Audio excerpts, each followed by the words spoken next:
오늘은 요한복음 3장이죠. 요한복음 3장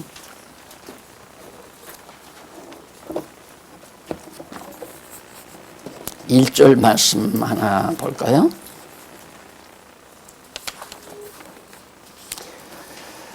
에, 7843페이지 1절 보면 바리새인 중에 니고데모라 하는 사람이 있으니 유대인의 관원이라, 공무원이죠. 유대인의 공무원인데 2절에 보면 그가 밤에 예수께 조용히 찾아온 거예요. 예수께 와서 가로되 랍비여, 선생님이요 그 말이죠. 랍비여, 우리가 당신은 하나님께로서 오신 선생인 줄 아나이다.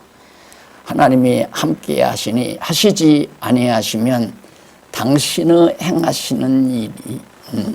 행하시는 이 표적을 아무라도 할 수 없음이니이다 라고 와서 깔끔하게 예수님을 면대합니다. 그리고는 이 니고데모가 이제 예수님에게 좀 배우는데, 예수님이 어떻게 그 니고데모가 예수께 묻기를 진실로 그 사람이 묻기를 뭐라고 하냐면 하나님께로 오지 않았으면 그렇게 할 수 없습니다. 그러니까 예수님께서 가라사대 진실로 내게 이르노니 사람이 거듭나지 아니하면 하나님 나라를 볼 수가 없다라고 정리를 해요. 그러니까 이 니고데모가 사람이 거듭나요? 거듭나면 어머니 배 안에 다시 들어갔다 나와야 되나요? 그러니까 못 알아듣는 거예요. 그러니까 이게 여러분, 제가 참 세상의 길을 찾기 위해서, 인생길을 찾기 위해서 방황 많이 했는데, 농촌운동 해갈 때 제일 어려웠던 게 뭐냐면 대화 상대가 없다는 거. 그게 제일 어려웠어요. 고생도 고생이지만은 그래도 고생스러워도 냉수 한 그릇이라도 같이 먹으면서 대화하면 소통이 돼야 되잖아요. 그게 어려워서 그래도 참고 한 3, 4년 하다 보니까 대화 상대자가 점점 생기더라고요. 그때는 좀 지랄만 했어요. 그도 마찬가지입니다. 대화 상대가 되면 한 무리가 되지는 거고요. 같은 주 안에서 하나가 되지는 거고, 대화 상대가 안 되면 각각 놀아요. 기름 놀듯이. 그러니까 하나 된다고 하는 것이, 그리스도의 한 몸이 된다고 하는 것은 쉽게 말하면 대화 상대가 돼야 되죠. 그럼 대화는 이 머릿속에서 나오잖아요. 머릿속에서 생각한 것이 마음 먹는 대로 입에서 발설하는 것이 말이란 말입니다. 그러니까 머리에 간직되어 있는 정보, 지식, 지혜, 이런 것들이 같아야 대화가, 소통이 가능한 거죠. 그래서 예수님께서 지금 니고데모에게 그걸 가르치는 거예요. 사람이 거듭난다. 그걸 못 알아들으니까 뭐라고 하냐면, 예수님, 육으로 난 건 육이고 영으로 난 건 영이다. 어머니 뱃속에 들어갔다가 다시 나와 봤댔자 육체 덩어리 아니냐. 그건 아니다 이거죠. 그러면서 물과 성령으로 거듭나야 된다. 그렇게 가르치잖아요. 물이라고 하는 것은 이제 죽음을 상징하는 거죠. 물 속에 딱 침례를 베풀 때 물 속에 집어넣잖아요. 그럼 육신의 소욕은 죽이고, 육체의 소욕은 죽이고, 성령의 능력으로 영혼을 살리는 일. 그게 이제 하나의 세례, 침례의 상징이죠. 침례의 상징. 그러니까 침례의 진정한 의미는 육신의 소욕을 죽이고 성령의 소욕, 영의 소욕을 살려나가는 것이, 그것이 바로 올바른 침례공. 그것이 곧 거듭난 것이다. 그러니까 거듭난 자들끼리 말하면 언어가 소통이 되지만, 그렇지 않으면 언어가 소통이 안 되죠.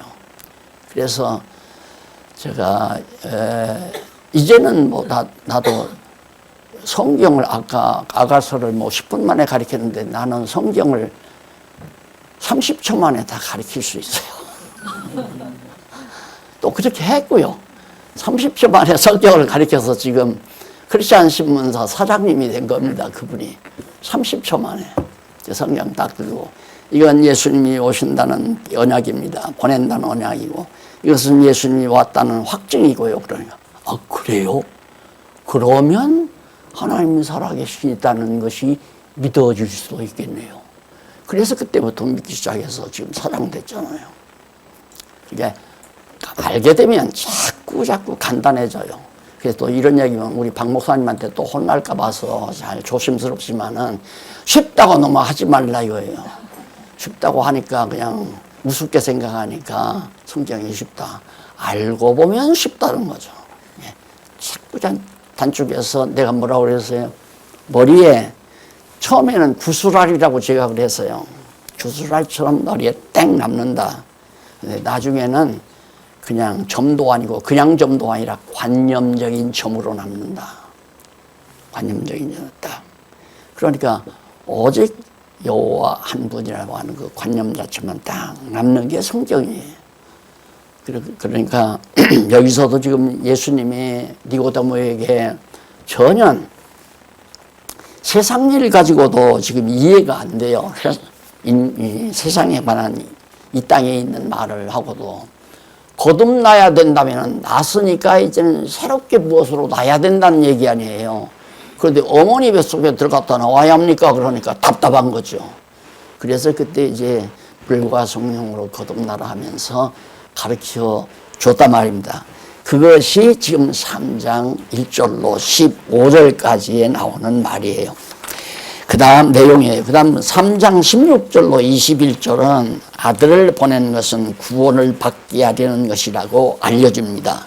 그러니까 예수님이 내가 온 것은 당신이 하나님의 아들로 이 땅에 온 것은 너희 구원을 받게 하려고, 그러니까 거듭나게 해서 구원해 주려고 예수님이 오셨다 하는, 이게 이제 오늘 강의의 서론이에요. 쉽게 말하면 3장 1절로부터 나오는, 내가 왜 왔느냐, 거듭나게 해서 구원 얻게 하려고 나를 하나님이 날 보내서 왔다, 그 얘기거든요.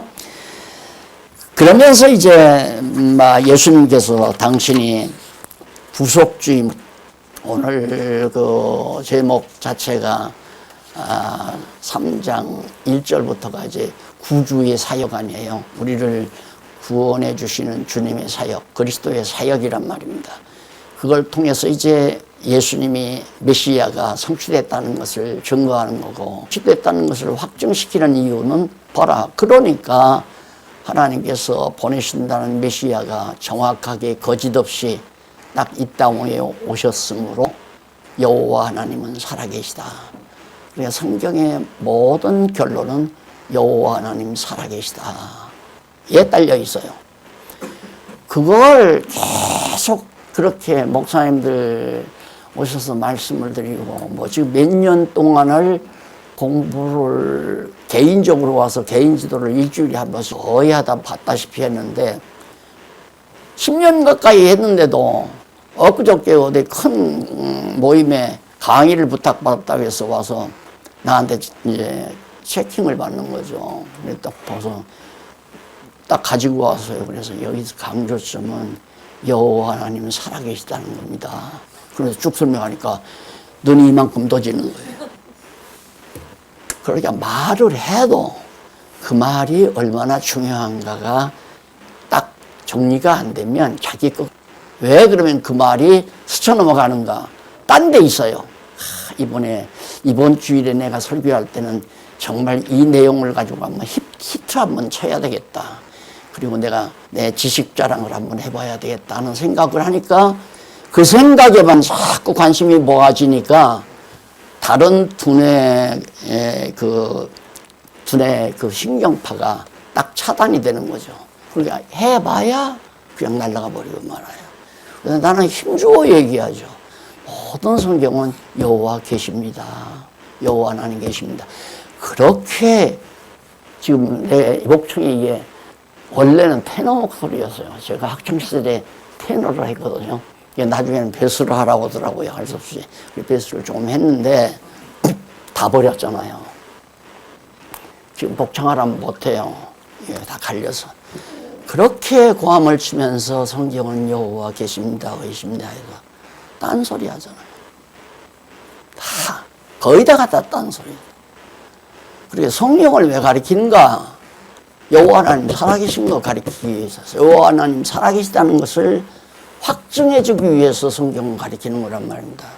그러니까 목회라고 하는 것에 관심을 두니까 오늘은 무슨 설교를 해야 성도들이 새벽기도 좀 열심히 잘 나올까?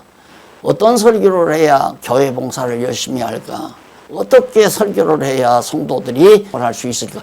여기에 전부 집중되어 있어요. 너나 할 것 없이 목사님들은.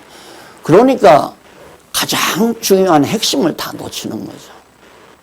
네, 정말 오늘 여기 니고데모가 예수님께 찾아와서도 뭐 예수님한테 아첨을 하잖아요. 뭐 당신은 하나님께로 오지 않았으면 그런 표적을 행할 수 없습니다.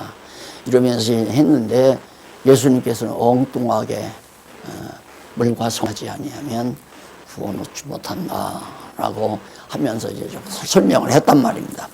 그게 이제 바로 내가 구속주의 사역을 하기 위한 서원적인 하나의 명제예요.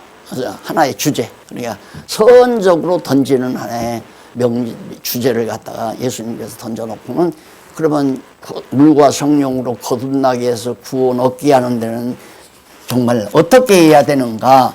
그래서 성령으로 거듭나려고 예수님께서 이제 들린다. 십자가에 못 박혀 죽어서 이제 이게 땅에서 들려가지고 십자가에 죽으신다. 그걸 알려줘요. 그러니까 여기에서 이제 제가 이 강의록을 쓰면서 이 강론집을 쓰면서 굉장히 중심에 두었던 내용이 바로 제목과 주제와 주제의 연결성이에요. 주제와 주제의 연결성.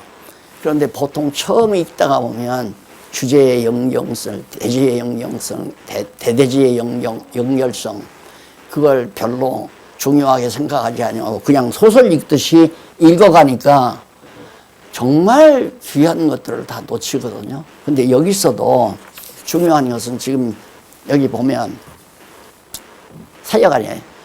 그리스도의 사역이라면 구주니까 구원주의 사역인데 그걸 통해서 성취하는데 먼저 생명을 얻게 하려고 하는 거다. 그러면 오늘날 일반 학문에서는 생명의 존엄성, 그게 바로 시대정신 아니에요. 그래서 뭐 생명을 귀히 여기라. 돼지 생명도 귀히 여기고, 강아지 생명도 귀히 여기고, 뭐 닭새끼 생명도 귀히 여기고, 다 생명으로, 인간의 생명도 귀중히 여기고. 그래서 개도 전부 함부로 못하게 만들고, 개도 이제 다 호적에 올리도록 아마 그럴 거예요. 그래서 개 아버지가 되고 개 어머니가 되고 요즘 그렇게 되잖아요.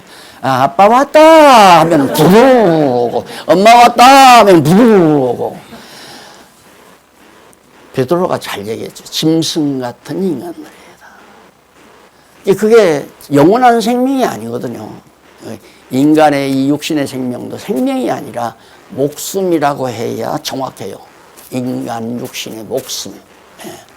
그러니까 풀의 생기도 있고 나무의 생기도 있고 짐승들의 생기가 다 따로 있잖아요. 다. 그 짐승 만들어서 뭐 하나님께서 생기를 불어넣은 일이 없는데 오늘 인간에게는 하나님께서 생명의 기운을 불어넣었잖아요. 그러니까 타락하기 이전에 아담에게는 생명의 기운이 직접 들어와서 사는 아담이 된 거예요. 그런데 죽어버리니까 그 생명이 죽어가지고 짐승 같은 생명이 돼버린 거죠. 그게 짐승이나 똑같다고 그렇게 판정 내리는 이유가 그거예요. 그러니까 거듭나면 어떻게 되느냐. 다시 아담이 가졌던 그 생명, 하나님께서 생기를 불어넣어서 생명이 되게 했던 그 생명을 우리가 회복하는 거란 말입니다. 그래서 생명을 얻게 하려고 예수님이 거듭나게 해서 그리고 아들을 보낸 이유도 구원받게 하려는 것이고 그러니까 요한이 말하기를 나는 아무것도 아니다. 나는 그분의 신들매를 이거 들고 다니기도 이거 감당치 못하는 정도다. 그러면서 예수님을 갖다가 높이 이렇게 해가지고 그 예수를 믿는 자에게는 영원히 사는, 끝이 없이 사는, 그러니까 진짜 생명이 영생이죠. 그것을 우리들은 보장받고 산다는 얘기입니다. 근데 그게 믿어져야 되는데 그게 믿어지나요, 아부는? 뭐 그냥 하나의 이론이니까. 그래서 예수님은 생명을 얻게 한다고 하는 걸 말하면서 알게 우선해요. 세상의 구주가 내가 정말 누군가 알게 한단 말입니다. 근데 우리 일반적으로 모든 교육 자체가 원인 없이 명령만 있어요. 이렇게 해야 한다, 저렇게 해야 한다. 특히 우리나라 같이 이제 유교 문화권에 살고 있는 문화권의 영향을 어떤 우리나라 사람들은 그냥 교육을 시킨다는 게 전부 명령 아니에요. 이래야 된다. 야, 이래야 된다. 저래야 된다. 근데 이제 조금 교육이 발전하고 교사들의 수준이 높아지면 왜 그런지를 설명을 해줘야 되죠. 왜 그렇게 되는가. 둘을 보태면 넷이다. 그걸 외우라고 하지 말고 2는 4, 2, 3은 6 무조건 외워라. 그게 과거 우리 세대의 공부 방법이에요. 요즘도 아마 그런지 모르겠어요. 그 왜 그런지 그걸 파악을 시켜줘야 한단 말입니다. 그런데 지금 교육은 왜가 파악을 못해요. 왜 그러냐면 원인을 모르니까 왜를 알 수가 없잖아요. 그래서 물리학자, 과학계에서 아무리 왜를 해결해 보려니까 요원하거든요. 도저히 불가능하단 말입니다. 그러니까 전 세기부터 야 우리는 왜 포기하자. 왜는 아무리 해봤자 알 수가 없다. 그러면 뭐냐? 어떻게만 연구하자. 그러다 보니까 부쩍 과학이 발전했다 이거예요. 왜를 포기하면 발전이 빠르다. 이렇게 생각을 해서 지금 왜가 없는 교육계가 되어 있고 왜가 없는 교수들 강의실이 됐고 왜를 해결해 주는 데는 아무 데도 없어요. 그런데 내가 여기에 완전히 정말 성경에 빠져드는 이유는 왜라는 문제가 너무 적나라하게 확인이 되지니까 이건 어디다 비교가 안 되는 거예요.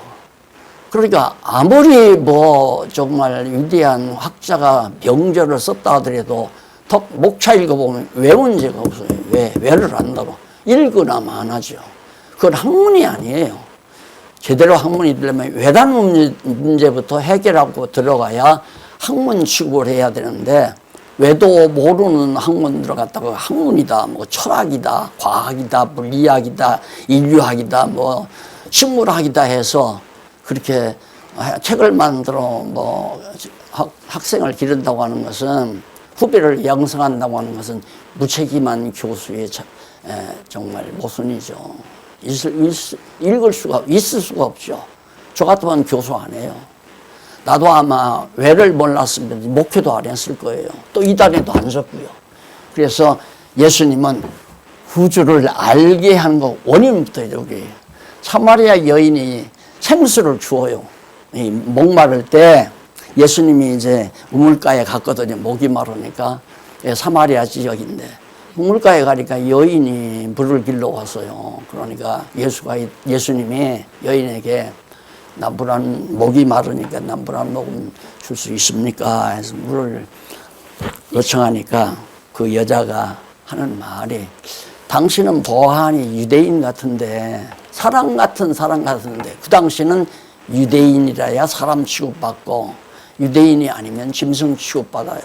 그러니까 지금도 가자 지구에서 전쟁이 일어나는 이유는 유대인들이 볼 때에는 짐승들, 그냥 짐승들, 그냥 쥐들, 쓸데없는 짐승들이 돌아가는 것으로 보니까 그냥 마음 놓고 다 정리해버리는 거예요. 그 정신이 아직도 유대인에게 살아있단 말입니다. 우리만이 인간이다. 나머지는 다 동물이나 다름없다. 이렇게 취급하니까 전쟁 불사하는 거죠. 근데 이 동물 같은 인간들이 건방지게 먼저 포를 쏘아버리는 순위 가만 놔두기 위해서 죽기 살기 하고 다 정리해버리죠. 그래, 이 여자가 올 때 참 궁금하단 말입니다. 이상하단 말입니다. 보아하니 정말 유대인 같은데 정말 짐승이나 다름없는 나 같은 여자에게 물을 요청하니까 기가 막히잖아요. 그리고 물으니까 당신이 내가 누군지 알았으면 도리어 나한테 물을 요청했을 것이다. 당신이 나에게 주는 물은 먹어도 또 먹어야 돼. 이 물 먹고 나면 몇 시간 지나면 또 목마르니까 또 먹어야 돼. 그런데 내가 주는 물은 한 번 먹으면 그냥 영원히 목마르지 아니하는 물이다. 그러니까 나한테 그런 물을 주소서. 왜냐하면 우물이 깊어요. 아주 메마른 지역이니까 깊은 우물에서 여자들이 그걸 두레박으로 떠서 동이에다 부어가지고 그걸 나눠서 가서 살림을 한다는 게 너무 고통스러우니까 그런 물만 하나 있으면 세상 편겠다. 빨래만 안 해도 여자 주부 생활을 하는데 참 좋겠다 해서 세탁기 만들었잖아요. 그런 거랑 똑같죠. 그런데 예수님이 있다가 내가 주는 물이 바로 그렇게 한 번 먹으면 영원히 목마르지 않는다. 이 대화가 안 통하는 거죠. 그러니까 여자는 세상 일을 얘기하는 거고 왜라는 걸 모르는 방법에 속한 말만 하는 거고 예수님은 왜라는 문제를 알고 말씀을 하시는 거고 그렇게 소통이 안 되잖아요. 그래서 그 여자에게 그렇게 딱 얘기하니까 여자가 이제 딱 하는 얘기가 당신은 그 말씀하는 거 보니까 보통 사람이 아닌데 당신 보니까 메시아로서이다. 그러니까 예수님이 이제 그 여자에게 하는 말이 그 여자가 이제 예수님께 물어요. 당신들은 예배할 곳이 예루살렘 성전에서 예배를 드려야 된다고 그러던데 어떤 사람은 산에 가서 예배를 드려야 된다. 그렇게 가르치는데 어떻게 되는 겁니까? 라고 물었어요. 그러니까 정통 유대인들은 이제 예루살렘에서 제사를 드리죠. 그런데 북쪽으로 갈려나간 곁가지 있잖아요. 그 인간들은 예루살렘에 가서 성전 예배를 드리면 다 그냥 유대 민족으로 다 유대 왕국으로 다 돌아갈까 봐서 산에다가 산당을 지어놓고 산에서 예배하라고 그랬단 말입니다. 그러니까 같은 유대인들인데 왜 북쪽에서 살던 사람들은 북쪽 이스라엘 사람들은 산에서 예배를 드리라고 그러고 남쪽에서 살던 유대인들은 왜 예루살렘의 성전에서 예배를 드리라고 합니까? 어디서 드려야 됩니까? 그러니까 예수님께서 한 장 딱 뛰어넘잖아요. 그걸 초월해서 예루살렘에서도 말고 산에서도 말라. 예배 드리지 말라고 말해요. 그러니까 예루살렘에는 그런 어떤 제사 의식에 따라서 이제 예배를 드리고 산에서 북쪽 이스라엘 사람들은 산에 가서 우상 섬기듯이 이제 절하고 그러면서 예배를 드렸단 말입니다. 둘 다 하지 말라. 그냥 끝났다. 참으로 예배할 때가 오는데 바로 지금이 그때다. 그러니까 그거 예배하지 말라고 말해요. 그런데 예배 의식을 만들어 또 하잖아요. 우리는 지금 예배 의식이 없잖아요. 그냥 예배 의식 없이 그냥 우리들은 그냥 찬송도 하고 그냥 기도도 하고 말씀도 전하고 이건 의식에 따라서 하는 게 아니라 필요에 따라서 하는 거죠. 우리들이 같이 모였으니까 하나님 앞에 찬양은 아까 찬양대 봉사라는데 찬양은 봉사가 아니에요. 찬양은 입술의 열매지. 자기 마음에 평강이 있고 기쁨이 있으면 찬양이 나오는 거 아니에요. 안 그래요? 생각해 보세요. 정말 남편 사랑을 정말 흔들어지게 받으면서 가정생활을 하는 아내는 어디 친구들 모임이나 동창 모임에 가서 어떻게든지 자기 남편 자랑하려고 그게 찬양이란 말입니다. 그러니까 우리는 어디 가든지 여호와 하나님 찬양하고 여호와 하나님 자랑하잖아요. 앉으면 여호와 하나님 자랑하고 이게 찬양이죠. 그게 이제 입술의 열매인데 하고 싶으면 하는 거고 하기 싫으면 말아야 되고 여기 순서에도 안 들어가는데 하고 싶으니까 하잖아요. 그러니까 얼마나 좋아요. 그래서 예수님이 이렇게 우선 알게 해서 하게 만드는 건데 문제는 이제 행동이, 우리가 삶이라고 하는 건 행동 아니에요. 이게 이제 삶이라는 겁니다. 삶. 행동이라는 게 내가 움직여 살아가는 게. 그래서 내가 10대 후반에 인생길을 찾고 싶어서 그때부터 이제 길을 나서가지고 지금까지 걸어온 건데, 어떻게 살아야 되나? 왜 살아야 되나? 어떻게 살아야 되나? 무엇을 하며 살아야 되나? 어디로 가야 되나? 내가 어디서 왔나? 이게 다 삶에 대한 문제들 아니에요. 하나 해결하는 사람이 없어요. 근데 도인이라고 하는 사람들이 이제 해결했다 해서 뭐 도인들이 앉아가지고 뭐 인생이 어디서 오고 어디로 가고 이런 것들을 관념적으로, 인생은 그냥 우연히 왔다가 우연히 가는 거구나, 이렇게 보는 사람도 있고, 또 운명적이다. 그냥 운명적으로 어떻게 내가 태어나서 운명적으로 살다 운명적으로 죽는 게 인간이다. 아마 그 이상 생각하는 사람이 아무도 없을 거예요. 아니, 우리나라 전직 대통령 지내신 분이 책을 냈는데 운명이다 이렇게 냈잖아요. 이게 운명이란 아무 목적도 없고 근거도 없고 방향도 없이 산 거예요. 그러니까 대통령 그런 식으로 한 거예요. 그냥 목적도 없고 방향도 없고 의미도 없이 그냥 대통령 했다 이 말이에요. 그러니까 자기가 대통령까지 된 것이 운명이다. 특히 이제 전직 대통령 노무현 대통령이 자살해 죽었잖아요. 그것도 운명이다. 그런 맥락에서 이제 책을 쓰는데 운명이라든지, 그래 난 그 제목 보고 보지도 않았어요. 이걸 책이라고 대통령이 지나시냐? 이것도 붙들어 갈지 모르니까. 대통령까지 지났으면 자라나는 나라 젊은 세대들에게 뭔가 분명한 방향 제시가 되고 의미 부여가 될 수 있는 책을 써야 되잖아요. 근데 그게 아니잖아요. 근데 할 수가 없어요.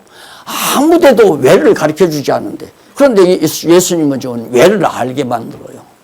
자, 예배, 다 아니다. 이제 그거 아니다. 아니다고 하는데도 이렇게 만들어가지고 정식 예배, 11시 정식 예배.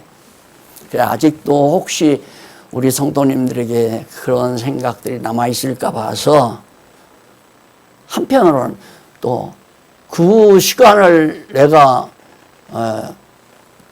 독자적으로 주지 않았다고 해서 화를 내던 후배들이 있기 때문에, 혹시 박훈기 목사님도 알아요? 뭐 사람이니까 모른단 말입니다. 계속 내가 11시짜리 앉아있으면 저 노인 양반 하나님께서 언제나 불러가나 이럴 수도 있는 거고요. 자기 생각으로는 안 하겠지만 마귀가 틈타면 그렇게 된단 말입니다. 왜? 어떻게 틈타면? 그냥 어제도 우리 중식교회 성도님들이 오셔서 저녁 식사를 맛있는 거 사줘서 먹었는데, 같이 가신 장로님에게 이제 내가 강의를 2시간이나 하고 또 내가 기도를 했으니까 장로님이 기도하시죠. 그러니까 옆에서 성도님이 그 전에 내가 장로님에게 기도하라고 하기 전에 날더러 기도하라고 딱 그러니까 장로님이 이지 목사님들 하라고 그러잖아요. 아직도 그게 남아있단 말입니다. 목사의 기도가 더 위력이 있고, 또 11시 강단이 가장 잘나고 똑똑하고 위대하고 존경받는 사람이 쓰는 시간이다. 그런 관념이 있기 때문에, 그래서 과정을 봐서라도 내가 빨리 11시 강단을 내놔야지. 망신당하기 전에. 그래서 이제 그런 생각을 가끔 했어요. 솔직한 얘기로. 또 빨리 해야 발전도 있고 후배도. 그래서 그렇게 했는데, 어쨌든 하나님께서는 왜 그런지를 알게 만들어서, 그게 고도의 진리죠.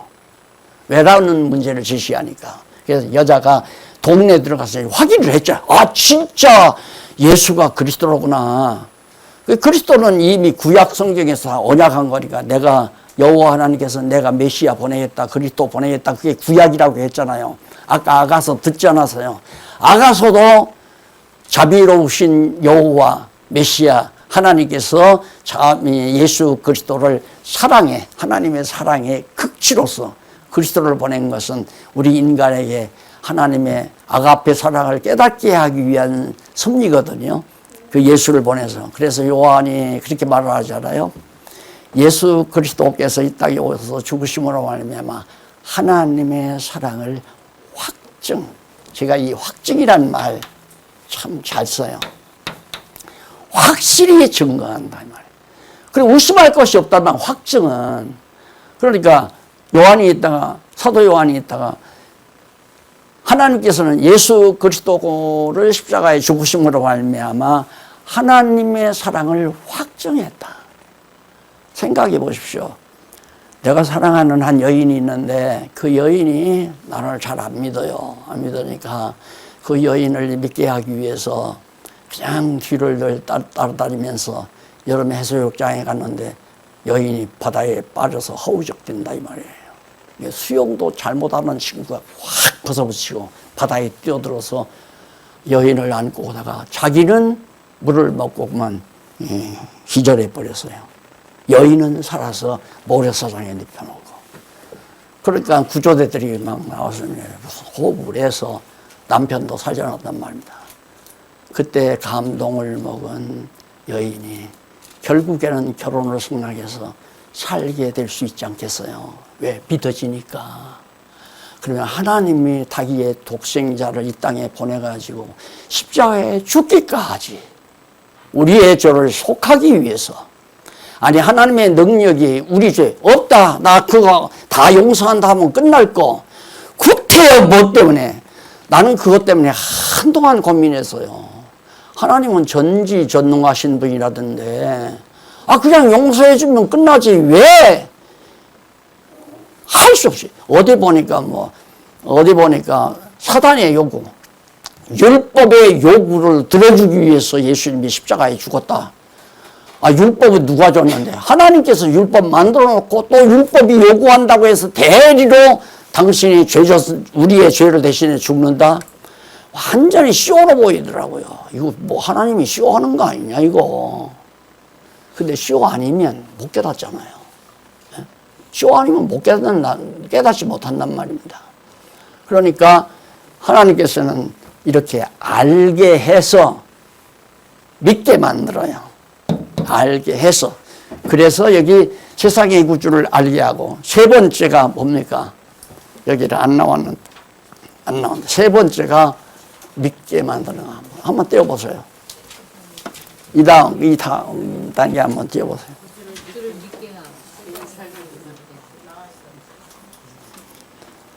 믿게 하잖아요. 3번. 양쪽 가로 3번에. 여기 있네. 맞아요.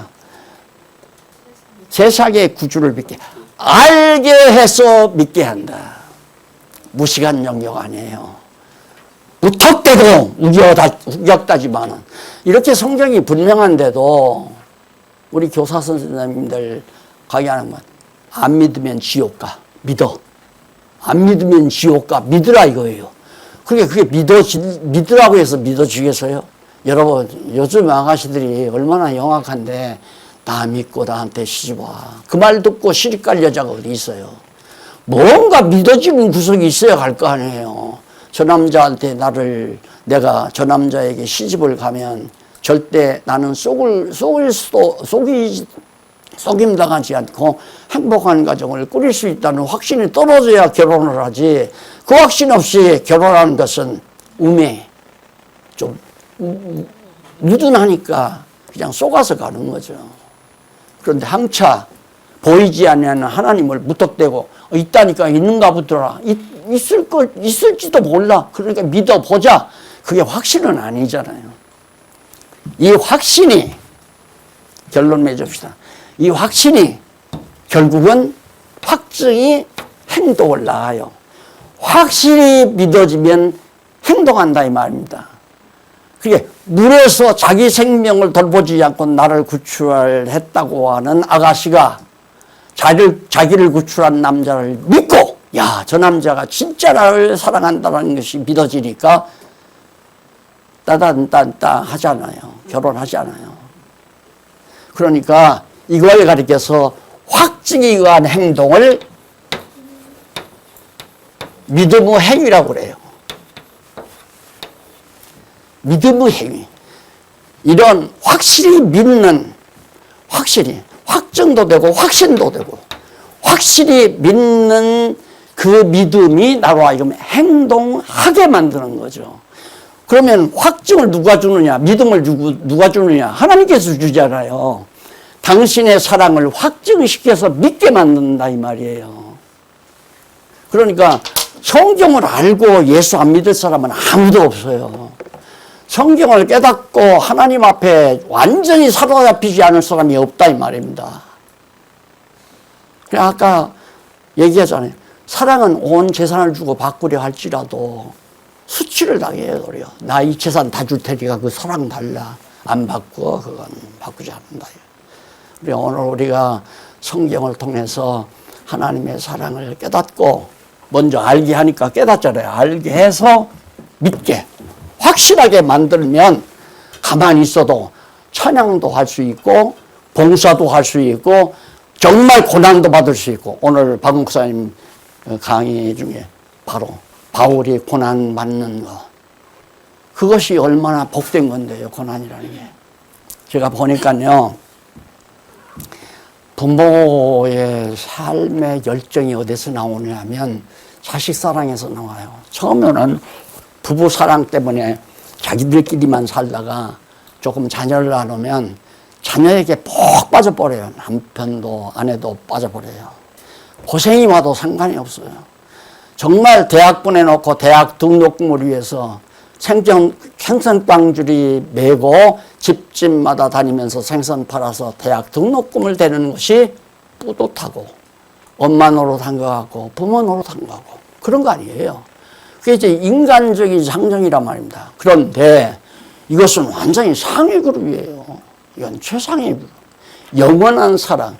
영원한 사랑을 확증받았으니 내 육신이 고난 아니라 천하없는 어려움과 고통이 온다 할지라도 나는 이것을 더 택하고 즐긴다. 이것이 신앙생활, 믿음의 생활이라는 구체적인 방향이에요. 그러니까 이 부분 이걸 쓸 때 제가 와 빨리 다음 주일날 돌아왔으면 좋겠다. 너무 좋으니까 확실하고 너무 좋으니까 얼마나 신사적이에요. 그냥 아버지가 옛날 우리가 발전이 늦어진 이유가 아버지가 딱 아랫목에 앉아서 할아버지가 앉아서 그러면 안 된다. 어른들이 숟갈 들기 전에는 절대 수저 들면 안 된다. 그리고 어른이 수저를 놓을 때까지 수저 놓아도 안 된다. 왜 그런지는 몰라.